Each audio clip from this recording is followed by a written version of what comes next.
This is the Digital Marketing Experts Podcast episode. No, why am I trying to sound like a radio announcer?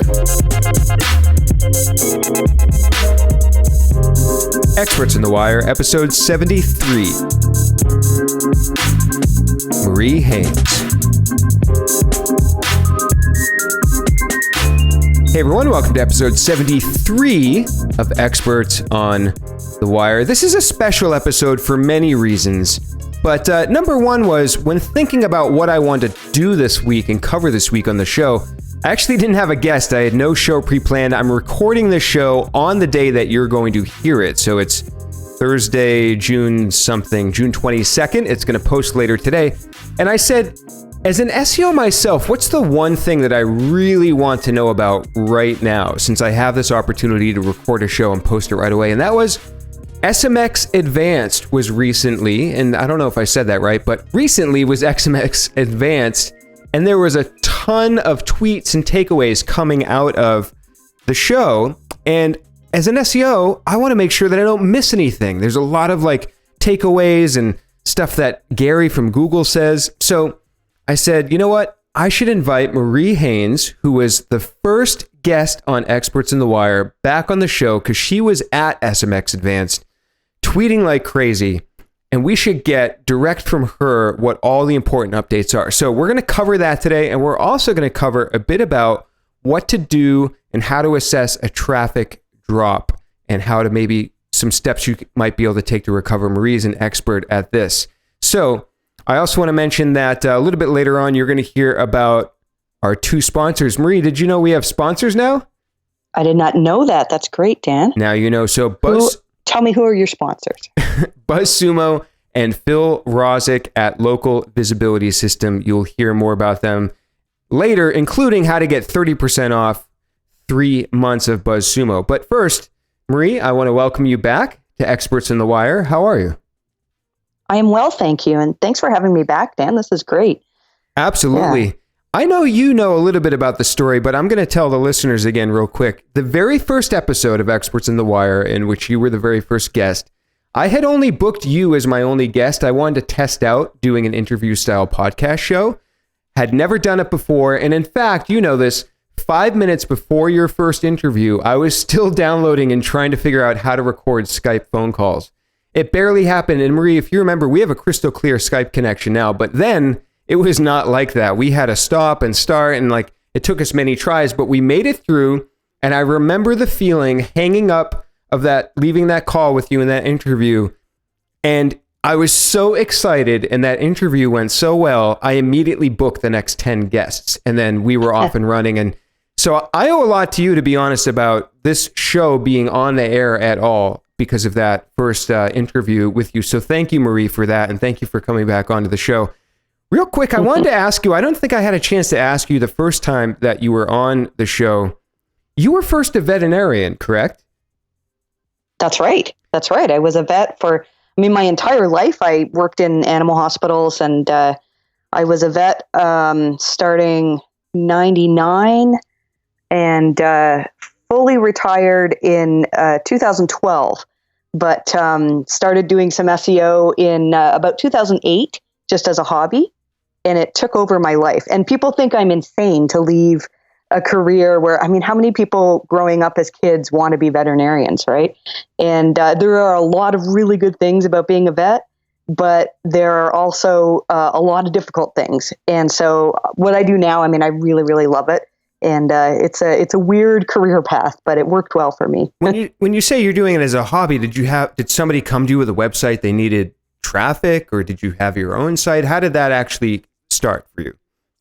Most of it happened because I actually injured my back several years ago, and I was on bed rest for a while, and I thought, well, I've always wanted to learn how to make a website. So I did online tutorials and taught myself HTML and CSS, and what I wanted to do was create a website where my veterinary clients, could ask me questions online. And instead of coming into the office and saying, hey, I read on the internet that you can do this, and it's, there was so much junk that was written on the internet, I wanted to have a good resource out there. And so I built this website, took me a while to build it. And then I was getting like 30 people a day from Google coming to the website. So I wanted to learn how I could improve that and started hanging out. At the time, I was mostly hanging out in the SEO chat forums and learned so much stuff. I think my first question in the forums was about keyword density. How many times I should use the keyword on the page. And I learned so much from that and just got obsessed. So that site, I still run that site today, although it's, I don't pay as much attention to it as I should. And it's extremely, it's doing really, really well. Anyway, so I mostly started, and I think anybody who's learning SEO really should start out in the same way. You should have a website that you are trying to promote and learn from there. I made a lot of mistakes doing that, and I learned a lot of stuff doing it too. I love that story, and that really speaks to what a gift the internet could be to a lot of us. I know, I've heard similar stories of people physically not being able to work and then turning to the internet as an option. Myself, it was a geographic limitation. I had moved and I had no other work to do, and so the internet was a great way to connect with other SEOs and turn that into a career just like you did. So I love those stories of people using the internet. So I want to get to this SMX Advanced recap.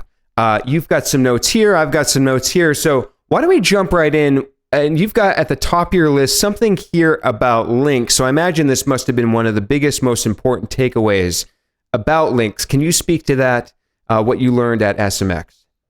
Sure. So I think probably the theme that was most prominent for me was people just talking about how buying links probably aren't as effective as they used to be.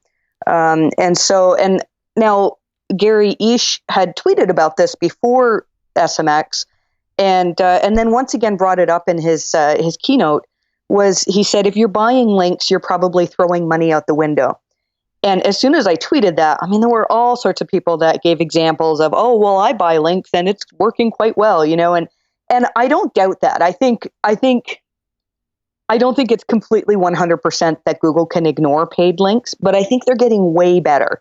And I think that over probably the next year or so, we're going to find that a lot of companies that were spending money on buying links have not really seen the improvement that you would expect from purchasing links.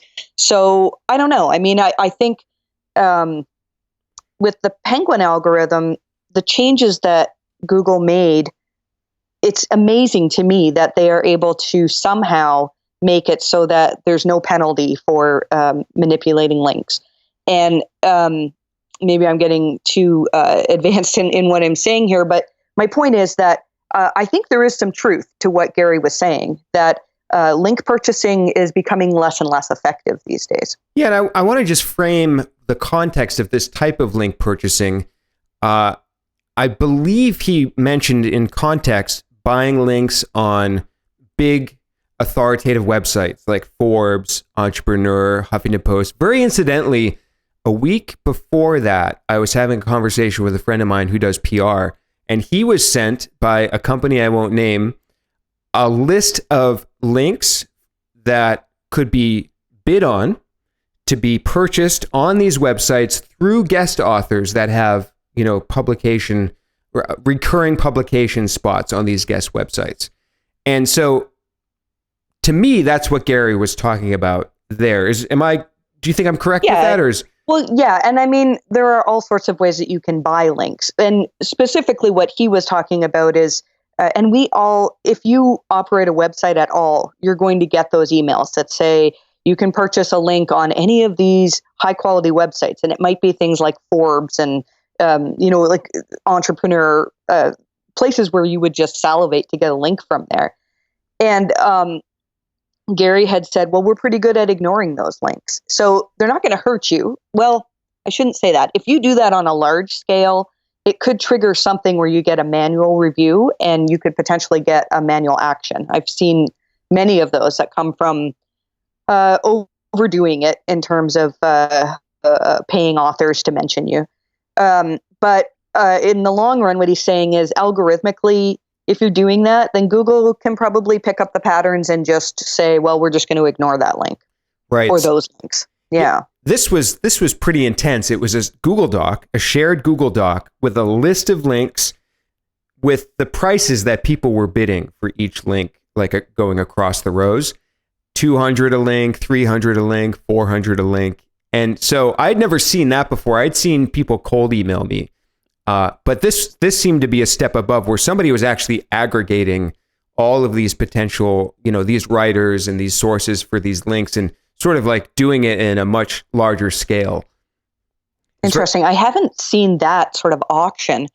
To me, the risk in that is huge. I mean, all it would take is one Google employee or one person who wants to inform to let people know about this list. And then all of those authors, yeah, I don't know. I mean, I think, and that's, so people will say, well, how would Google know, right? I mean, if you get mentioned in, let's say Forbes, if you get mentioned in Forbes, that's probably a good link, right? And how does Google know, well, maybe I paid somebody to mention me in there? And really, I think there are many ways that they can recognize the patterns. So for years, the main part of my work was doing link audits. And you could tell so quickly, looking at a link profile, oh, the first one you'd say, well, this kind of looks a little bit like a mention, it's great. Oh, and they have a very similar mention. And the language would all be the same. And it was very easy. It still is very easy to look at a link profile and determine whether that site is paying for links.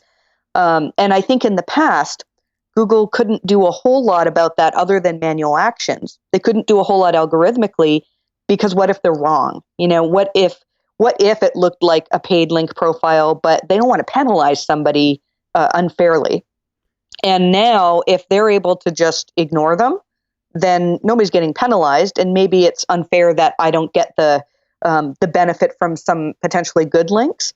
But overall, I think it's a system that is much more fair for everybody. I was wondering if we could dive in a little deeper to the difference between devalue versus penalize, because at the end of the day, whether they devalue links or penalize you, isn't the user going to see a drop in traffic in either case, or are there differences? Right. So this is a theory that I have. I don't have proof to back this up. I think it's possible that whatever links you had from these sorts of, whether they were purchased or high authority mentions, up until a certain point, probably Google might still be counting those. Because initially I was thinking, okay, if Google's going to devalue guest posts and paid links in authoritative sites, then we should start to see a decline in rankings for some pretty big names. And the problem is, if Google does that, then that messes up their search results. It doesn't make it a good experience for users. So if, as a searcher, if the websites that I'm used to going to are not, if they're penalized, then that's not a good experience, right? That's not good for Google in overall. And so initially I thought, yeah, we're going to see this drop in all sorts of websites. But I'm almost wondering if, so you know how recently Google put out an article that said it was a warning again about large-scale article marketing and purchasing links. Yes. I almost wonder if sometime around that time period, Google switched on the thing that said, okay, from now on, we're just going to ignore those links. Right. So the point is that in that case, nobody's going to see a drop, right? You're just not going to see the benefit that you used to get from those paid links. Interesting. Now, again, that's just a theory. So I don't know how. I mean, I'd love to know how they can figure out how to ignore links and not cause chaos. But that's a theory that works for me. Yeah, and we'll probably talk a little bit more about links as we go through the discussion here. But the next point on your list, the big takeaway, you have user engagement as a ranking factor. So I imagine this sounds like it's something that might have come up a few times as well. Yeah, so I mean, that's been a discussion for years, right? Does Google use engagement factors? So, and you're talking about like click-through rate or bounce rate or time on page or... most people will look at it that way. When this discussion comes up, most people will say they'll go to click-through rate as an example. So for example, if more people are clicking on my result than my competitor's result, then that shows more engagement and maybe I'll rank better.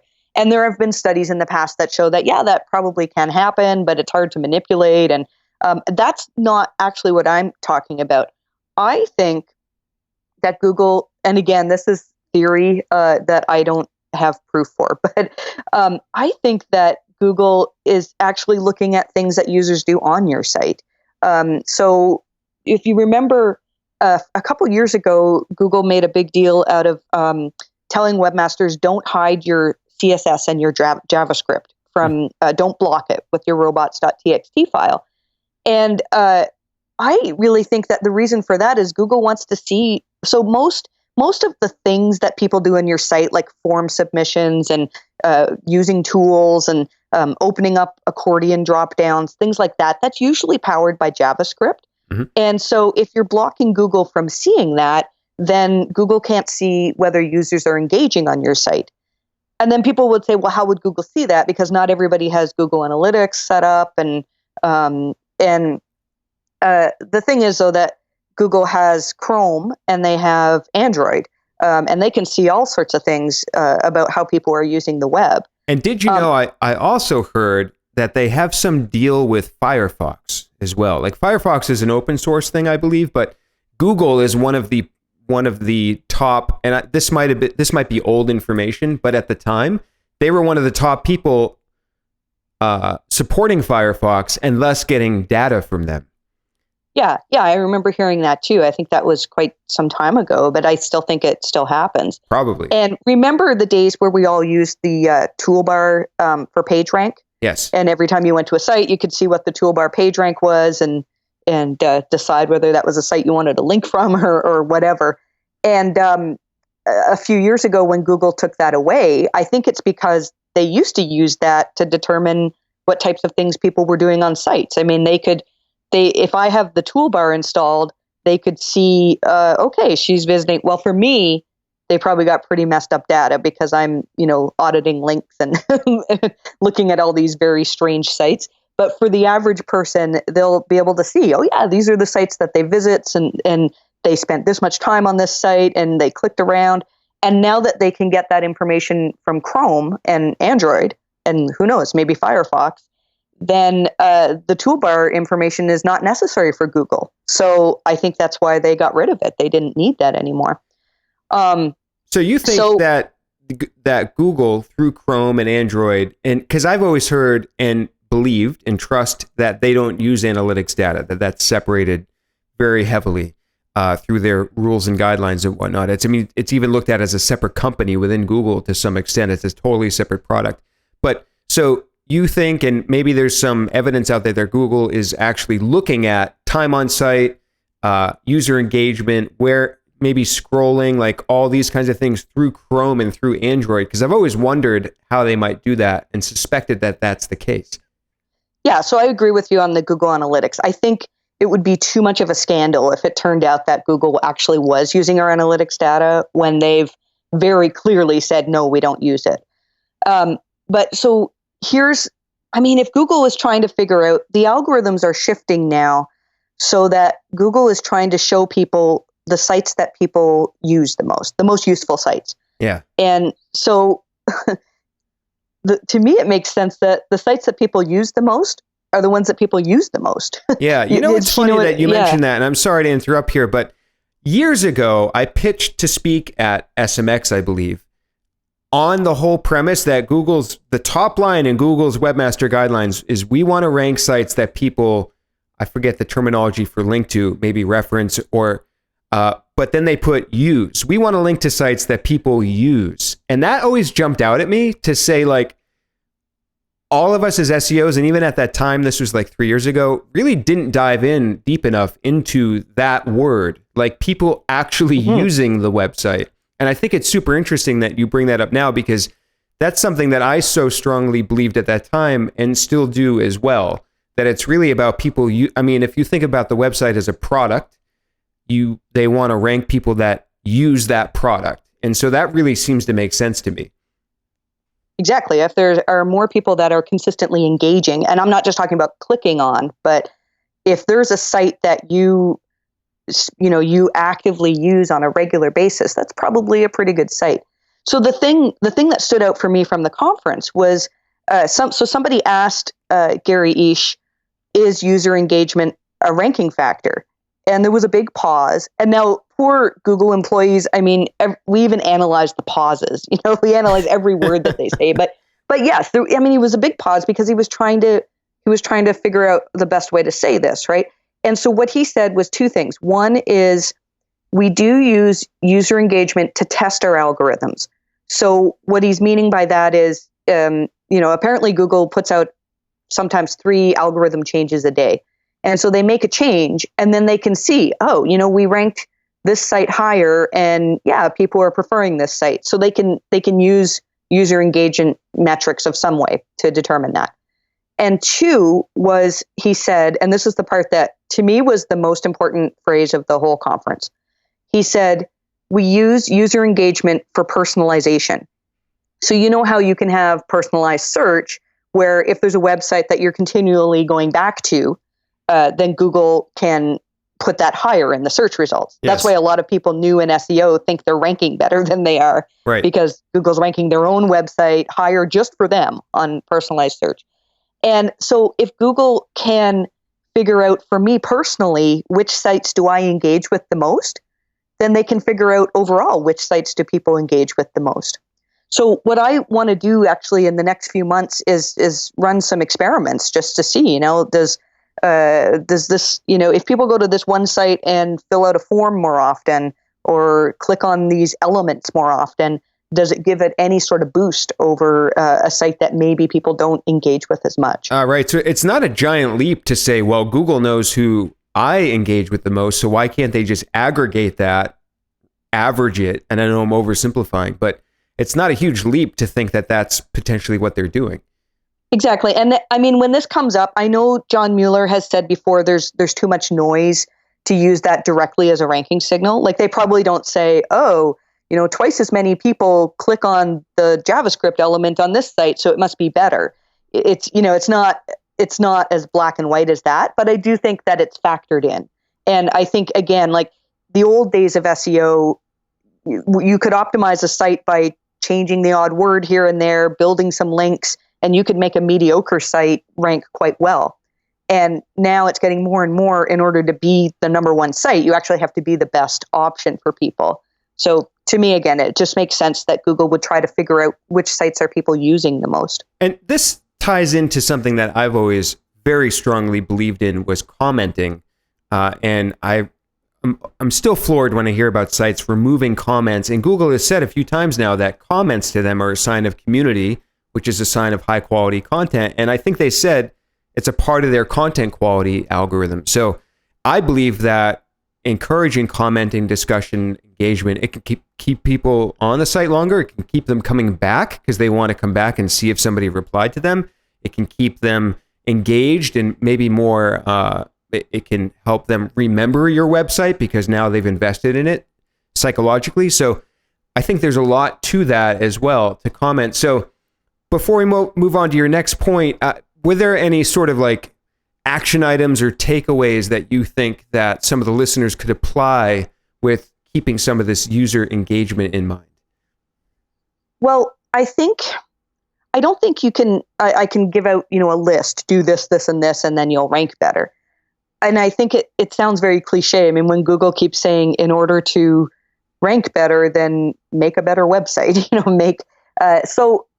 this is what I think. I have a friend who, when I first started out in actually offering SEO as a service, I created him a website, and and it competes locally with some really big names. He's just like a one-man show.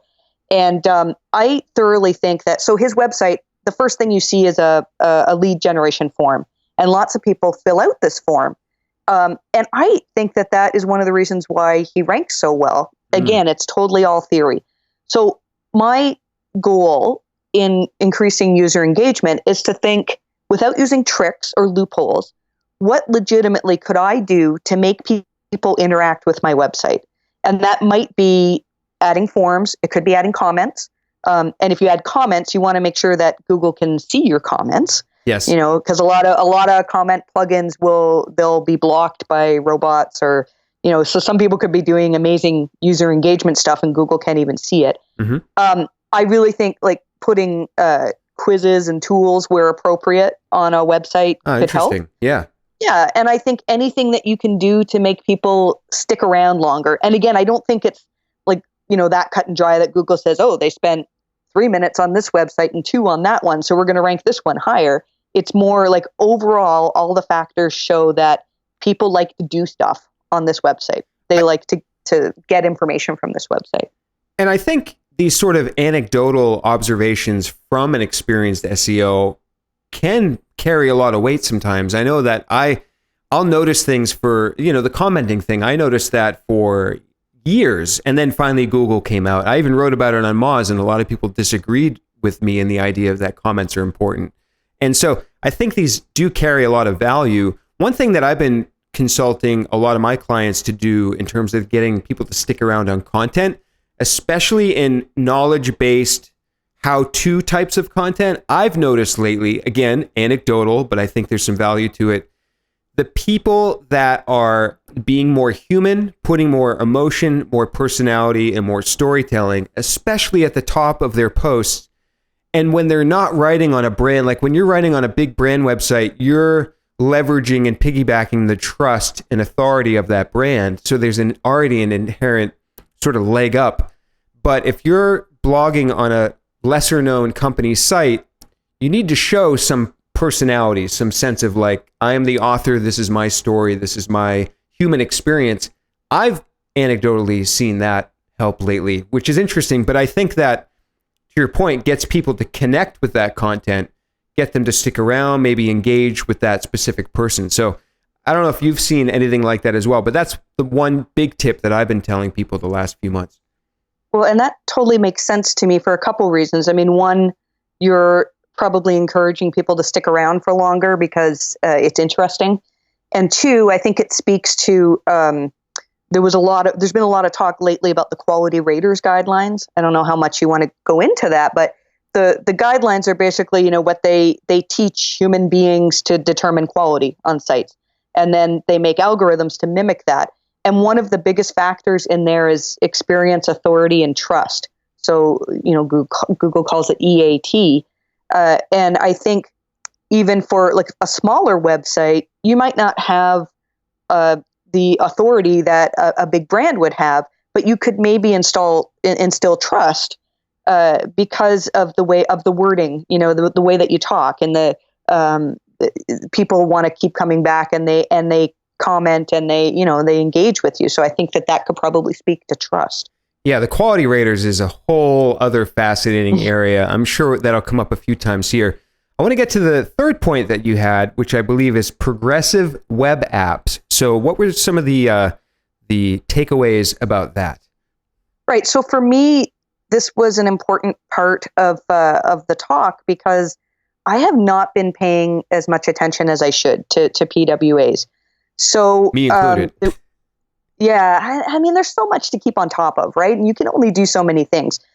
So this was a talk by Cindy Crum, and just talking about how PWAs work. And I thought it was worthwhile to just mention because this is something that's really important. So my understanding, and again, like I'm no expert on PWAs at all, but my understanding is that PWAs can be almost a replacement for an app. And several of the speakers mentioned at SMX that a study came out that said the average number of times a user downloads an app per month is 0. So wow. Apparently, I mean, there's the odd person who downloads a couple apps per month, but most people don't download apps anymore. Yeah. So to get somebody and it's expensive to make an app, right? You need a developer specifically for apps, and it takes a lot of time and testing, and then you've got to convince your user to actually go to the App Store or the Play Store and download it and install it. So a PWA is actually a part of your website. It's a page on your website. It's usually JavaScript run, and the PWA can work kind of like an app, and it caches on your phone, and it works super, super fast. But as long as your developer knows some JavaScript, with a few other things that, have to be learned, but not a lot, this can apparently be created quite easily. So there's a whole bunch of stuff that is involved in like making sure Google can see your PWAs, and, sometimes they can be hard to get indexed. And again, like, I'm not the expert on this, but I think it's something that we should be paying attention to. Yeah, Ashley talked about that a few episodes ago, pretty much at the level that you did there, just explaining what it is. I'll link to some resources in the show notes at evolvingseo.com/wire. I also want to just remember to mention that, Marie, you have a newsletter that people can sign up to get these types of updates. So when you go personally to SMX, you're going to come home, write up your top takeaways, and then people are going to get that email right in their inbox with all those takeaways. So where can people go to sign up for that, by the way? Oh, thanks, Dan. If you just go to my website, mariehaynes.com, there's a bar on the top of the site with a link to my newsletter. That's probably the easiest place to find it. Yeah, thank you. Sure. And we're going to get to the mobile first algorithm in just one moment, but I need to remember to mention my first sponsor, BuzzSumo, which is a tool I'm sure you've heard of, Marie. I had Steve from BuzzSumo on Experts in the Wire on the last episode, and I can't speak highly enough of this tool. And in fact, there's one new way I've been actually using BuzzSumo in my early sort of content keyword research process. And I have this thing that I like to do when I'm doing keyword research to find blog topic ideas. I'd like to find my clients what I call their content competitors. So in other words, who writes similar content that my client is competing with? They might not be competing with product or service directly, but they're competing for search visibility in terms of the topics and the content that they talk about. What I've realized is that if I just enter a lot of these broad topics into BuzzSumo, that's one of the fastest ways to find some of the biggest authorities on these topics. Because if you go to BuzzSumo, and I'm sure right now, if you type in SEO, you're probably going to see Moz somewhere a few times in the top of that list. And that's because they get the most social shares because they're one of the biggest authorities in the site.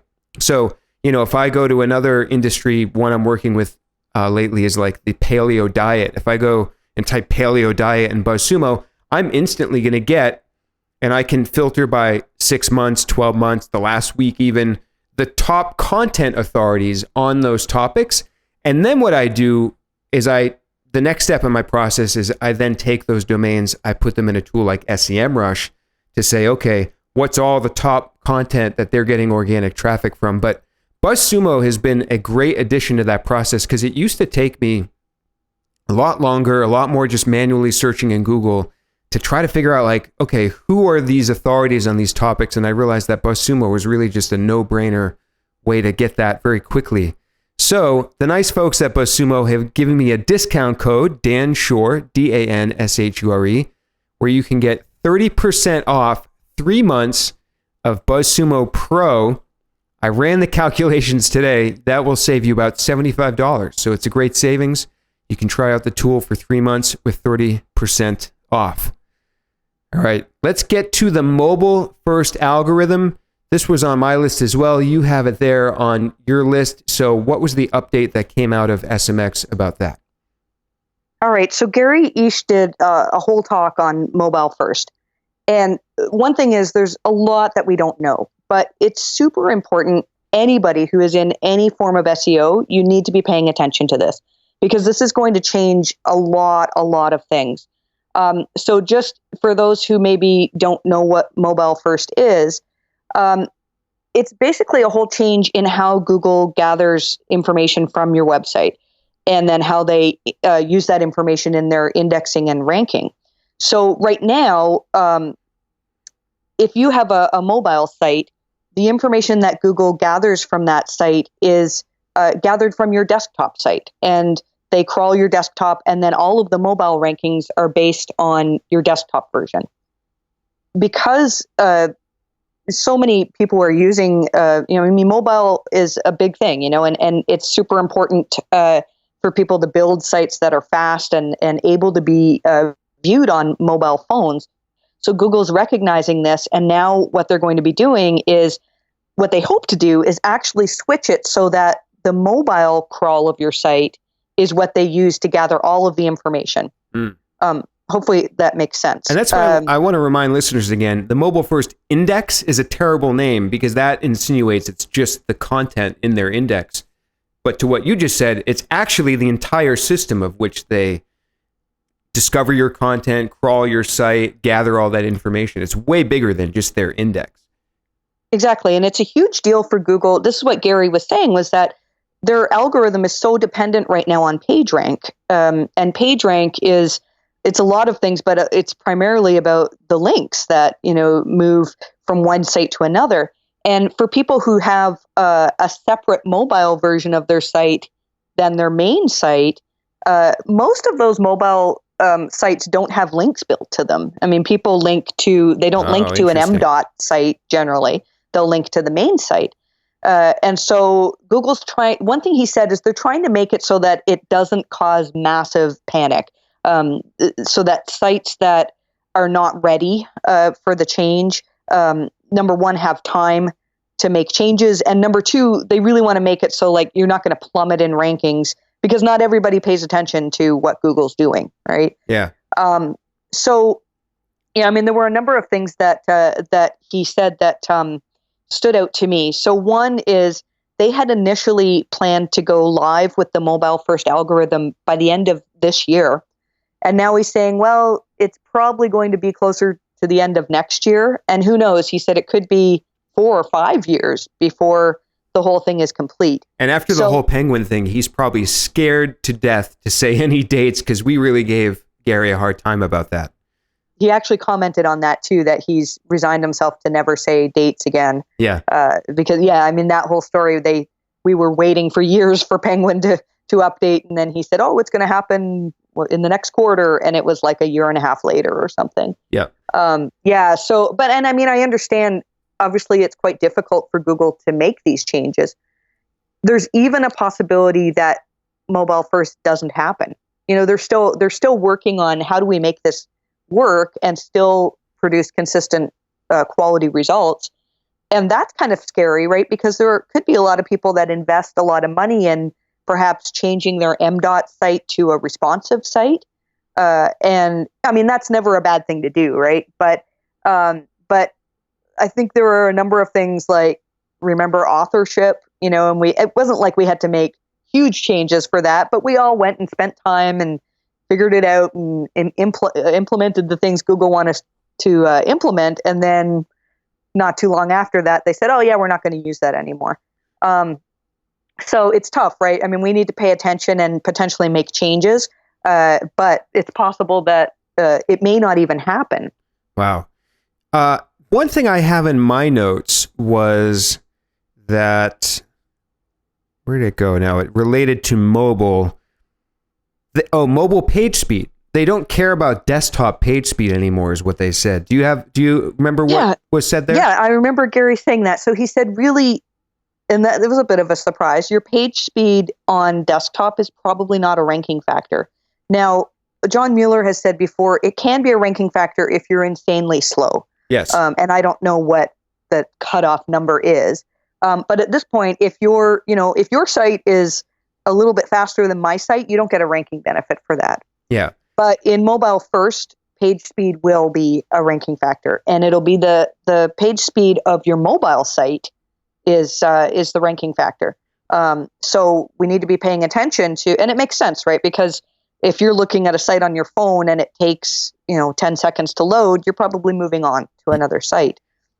For the listeners, though, I want to mention that page speed is super important for your site, just not in ranking, because they still see conversion increases, engagement increases on desktop as well for improving your page speed, which can then help these other signals. So when Google, I think it's funny when Google says it's not a ranking factor, it's not like a direct signal, but I still think that it's important to be aware of as a indirect signal.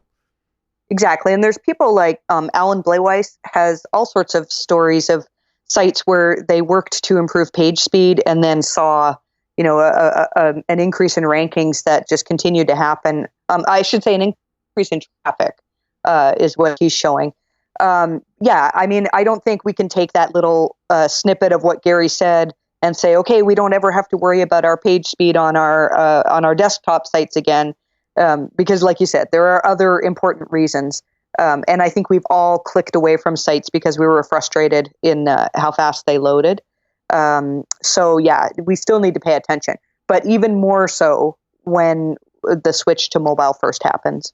I want to make sure I catch one bullet you have in your list here. It says if the page doesn't exist on mobile, it won't rank for desktop. I'm not sure if you spoke to that point exactly, but what is that? No, that's a big thing. So a lot of mobile sites will just be like a slimmed down version of the desktop site.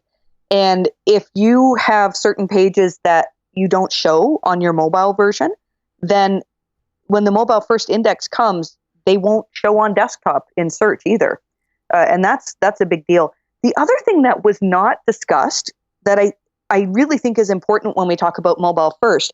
So people keep saying, if you have a responsive site, you don't need to worry about the mobile first change. And to sort of break that down, a responsive site would mean that your site is essentially the same on desktop as mobile, but the code is there so that when it appears on mobile, it's the same content, it's just displayed in a way that's mobile friendly.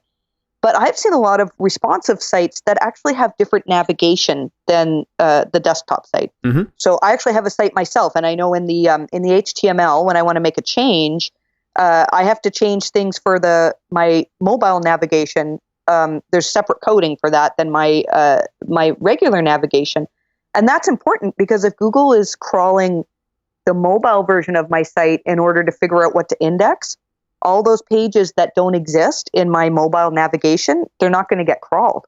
Right. And also, in some cases, I think Eric Enge had a study showing this, or he talked about it, that sometimes your articles or your new blog posts, they might be hundreds of clicks down a path in order for a search engine to find them in the mobile navigation. So that's something that people are going to have to pay attention to is crawling the site as a mobile crawler would do, and seeing, can search engines actually find all your content if they're not looking at your desktop version. Wow, very interesting. I mean, this mobile stuff is probably the biggest shift in SEO, going to be the biggest shift in SEO maybe ever. It just really seems so huge because it's the entire infrastructure of websites and how Google interacts with them. Super fascinating and really important to pay attention to. Yeah, and I mean, he did say they want to make it, like, they understand that not everybody hangs on Google's every word like we do and analyzes every pause that they say. And so, I mean, he did say if you have no mobile version, so you only have a desktop version for your site, that you will still be indexed in the mobile first index. Like, Google will recognize, okay, we don't have a mobile version to crawl here. But it sounds to me like you may see a rankings drop if, you're not mobile friendly at that point. So you have one last note there, which is chatbots. I had a couple other questions as well. So I didn't see this come up in any tweets. Maybe I missed it. What was the significance of chatbots? And again, this is very similar to the PWAs. So Perna from Bing had an amazing talk on chatbots. And it was fascinating to me. And I think, again, it's something to look into. So chatbots, an example would be when you go to a website and something pops up in the bottom corner that says, hey, can I help you with stuff today? And you know that it's a machine. You know that that's not a human being typing that in, right? But the AI is just getting really, really good these days at using this. And so she gave some examples of it in use. And I think this is an up and coming thing that maybe not as SEOs, we might not have to pay as much attention to it. But as a business owner, I think it's something that could be helpful. So she was talking, and I can find it for you. I don't have it off the top of my head, but there's something that you can use to actually create a chatbot without knowing any programming. Wow. And what you do is put in a list of frequently asked questions for your business. So if people always ask, what time are you open? Well, the chatbot can recognize that's one of the frequently asked questions and say, oh, hey, we're open till 10 o'clock today, And So it just seemed to me like it was something that we need to pay attention to for the future.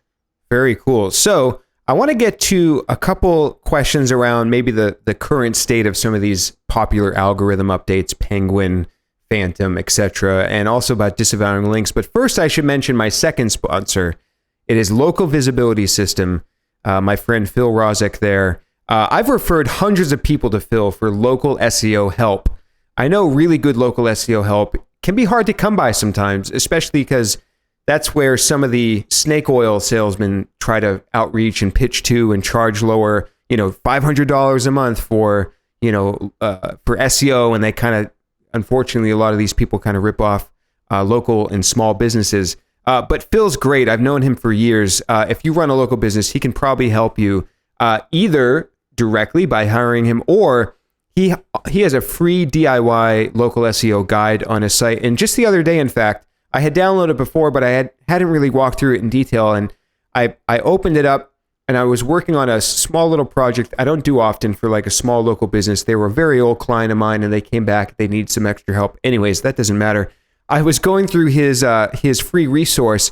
It is amazing. He covers all of the bases when it comes to really getting your local SEO set up correctly from the beginning and taking it to the next level. And in fact, a lot of this stuff in his guide, I'm going to do for my non-local SEO clients, because these things can apply, especially if we're talking about, the right ways to acquire links, to build the authority of your site, to create great content, etc. His guide has a lot of this stuff, and stuff that, quite frankly, I should incorporate more into all of my clients, not just when I have the random local SEO project. So that's a free guide. If you go to localvisibilitysystem.com, you can download that guide, check out Phil's website. So many great resources, such great content on his site. So definitely go to localvisibilitysystem.com and check that out. Maria, I would love to get some updates on kind of the current state of Penguin, because like you said, it's so hard to keep up with all of these things. And I feel like every time I, check back in with these algorithms, something has changed about them. So what's kind of the current state right now? And one point to maybe springboard off of, I understand that it's real time now. Is that correct? And maybe we can jump off from there. It is real time, although it's not real time in the sense that the moment you get a link, it's factored into Penguin. Like it's not instant real time. So prior to Penguin 4.0, which came out in September of 2016, Penguin would only run when Google decided to run it. And it would sometimes be months or even years in between that running. So we don't have those waits anymore. But now it happens as Google crawls the web. And so they'll figure out, and who knows how they make their calculations. And then the other change that is important is what we talked about. Penguin apparently doesn't penalize sites anymore. So it doesn't, in the past, if Google felt that your site was very heavy on web spam, primarily if the links were really spammy, then your site could have almost like this anchor that was pulling it down, and it would suppress it. And now that doesn't exist anymore, but rather Google can just ignore the spammy links so that they don't help you anymore. Interesting. So is Penguin, it sounds like it's not something that people need to worry about from a punitive standpoint anymore. Like there's not going to be these days when hundreds or thousands of people are reporting these dramatic traffic drops. Exactly. I do think that they still sometimes make tweaks to Penguin that we could recognize. For example, there was a big algorithm shift on February 1st of this year. And I know Barry Schwartz reported that a lot of the black hats were talking that their private blog networks were no longer, a lot of them were no longer working as they expected. And I personally think that was, they made some refinements to Penguin to make it better able to detect links that were made in private blog networks. So I do think, there can be certain days where we say, oh, all these sites that were affected, they seem to have a history of having link issues. But it's nowhere near the way it was. It used to be that we would see this change, and then so many people would be complaining that, oh, I got hit, or I recovered, or whatever. We don't see that anymore. And And then the other question that always comes up is, well, do we even need to be disavowing links now? You read my mind. That was my very next question. Yeah, because it always comes up. And to be honest, I mean, I lean towards saying no, but I'm not 100%. So in the past, just as a recap, if you had a lot of unnatural links, which would basically be links that were made only for SEO reasons. If you had a lot of those pointing to your site, then the Penguin algorithm could demote your site. And you could remove that demotion by using Google's disavow tool to say, please don't count these links in your calculations. And then the next time Penguin ran, Google could say, okay, well, we're no longer putting those links in the calculations, and so we're going to remove this suppression. So now if Penguin is just ignoring unnatural links, it doesn't really make sense to disavow, because you're just saying to Google, hey, can you ignore these links? They're already doing it. I want to dig in more to, there's a really good slide share by Paul Madden that came out this week. And he says he has a bunch of evidence of sites where he's actually either disavowed or reavowed, like removing links from your disavow file, and has seen significant improvements. I've yet to see that. And like, I see a lot of these types of issues. So it'll be interesting to see. But my advice to people now is I don't recommend disavowing unless you're at a high risk for a manual action. So if you look at the link profile and you're like, oh my goodness, I would not want a Google employee to see this, then yes, you should probably disavow. But I think for the most part, like, there are very few sites that need to be disavowing links anymore. And I know that's an unpopular opinion, because I think, a lot of SEOs, myself included, I've made a lot of money from doing link audits and disavowing. But it just doesn't seem, to me, it doesn't seem ethical to continue to spend time on disavowing. I think there's better things we can do now. It was very interesting. So I just started working with a client that came to me. The site is in the education space, and they were seeing some traffic drops. They had also switched to HTTPS recently. They had also bought another website, redirected all the content into their existing site. They're seeing some changes, maybe a little bit of drops in the last few weeks, last month or so.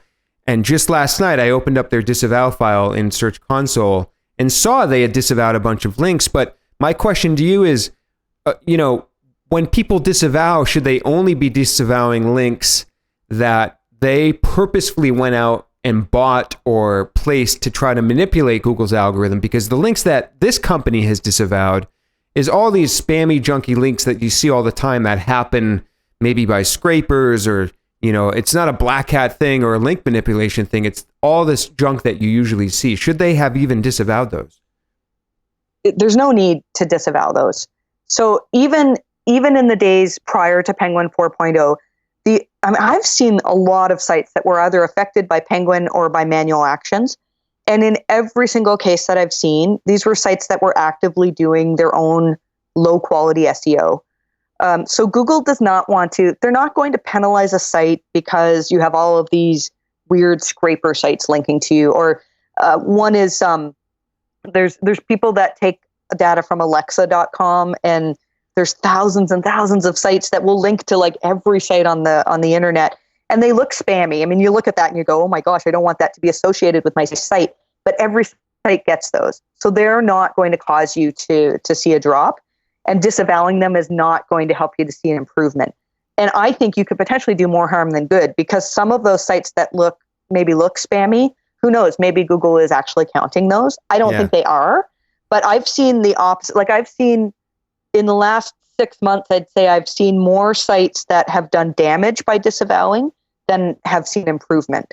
That was my suspicion, because really, the dates at which they've added the disavow file to their old profile with HTTP and now the new one with HTTPS, they have a funny similarity in timing to the drop in traffic that they were seeing. There might be some seasonal things going on. Like I mentioned, it's in the education space, so it's something worth digging into more. But it's good to hear, and the idea of disavowing to me always seemed like a Band-Aid in a way, where, and I'm glad to hear that Google has sort of figured out a little gentler of a way to handle these link manipulations.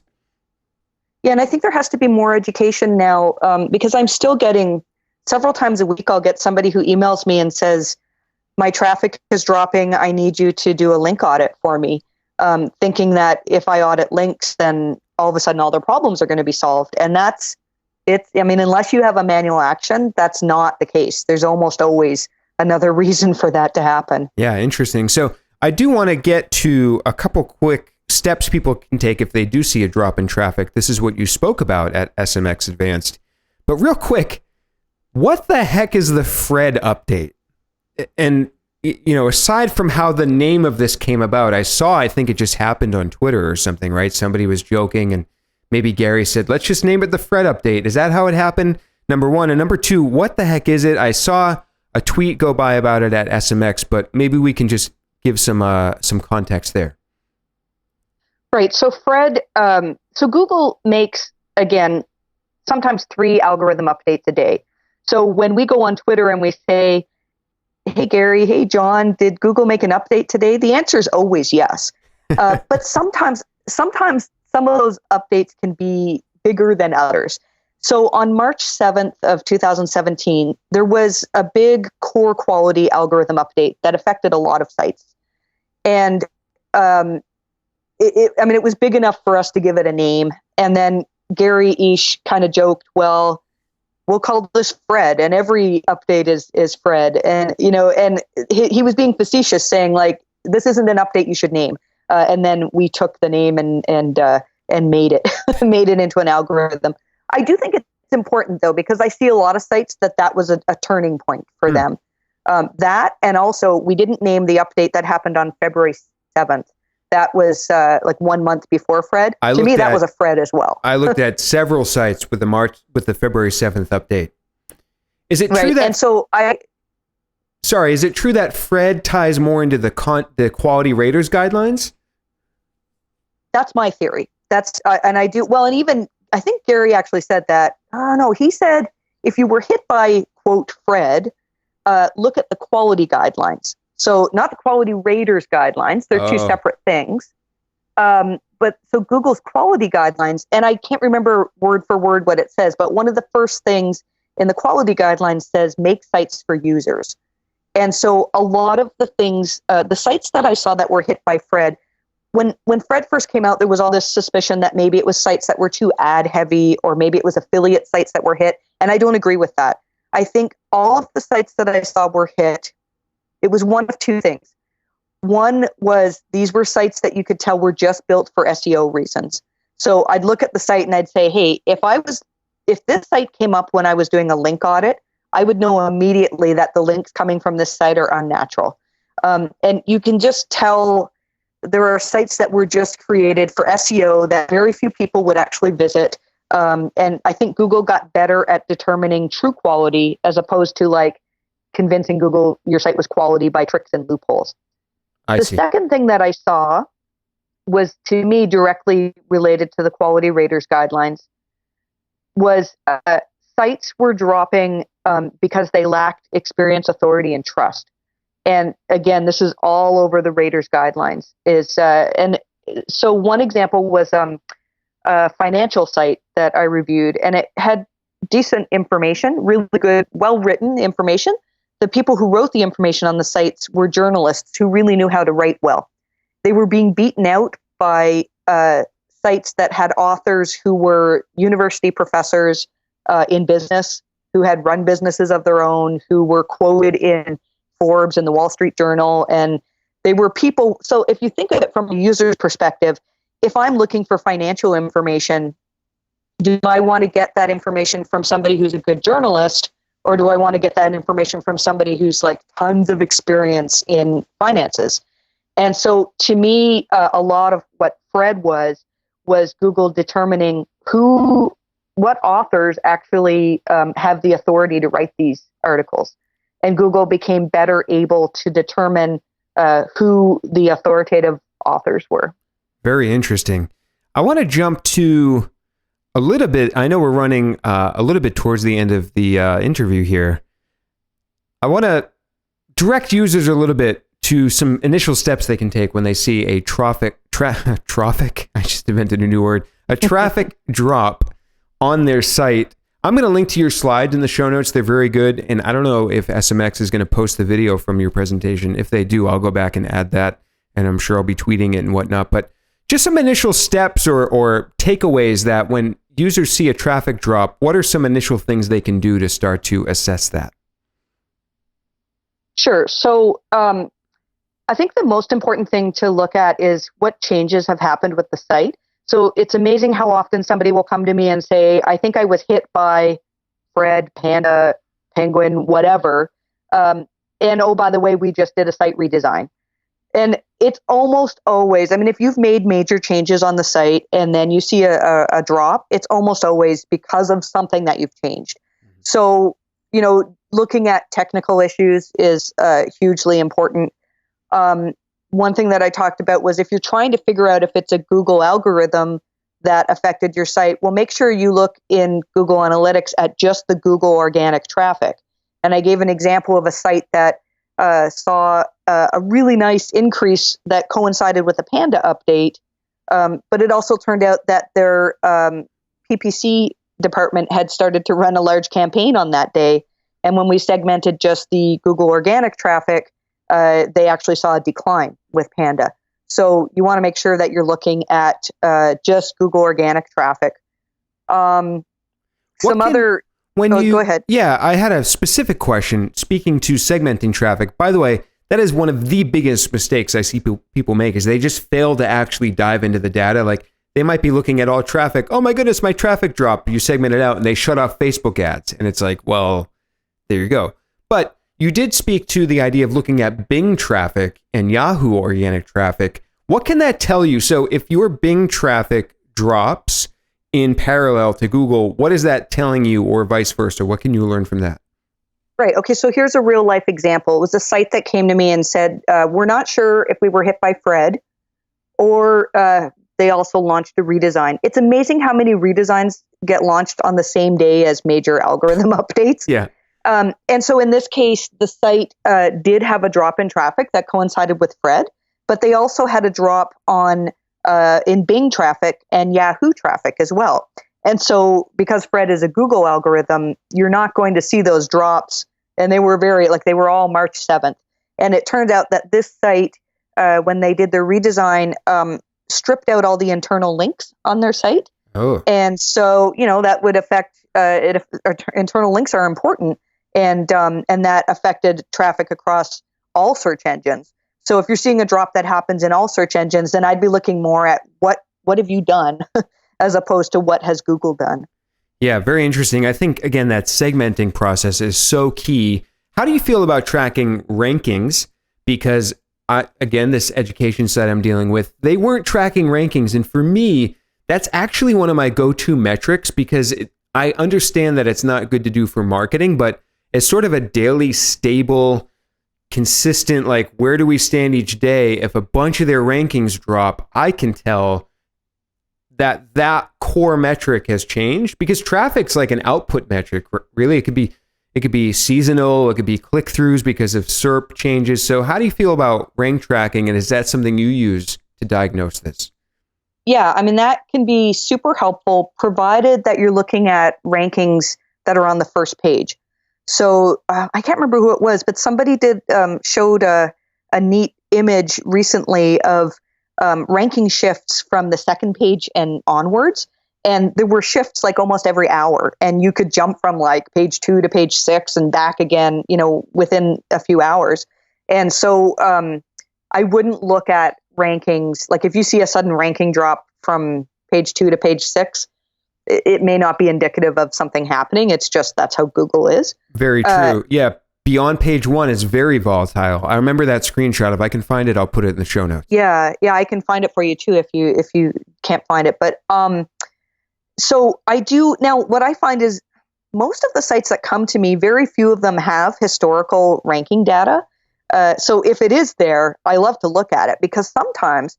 So here's another thing that happened. I believe on February 7th.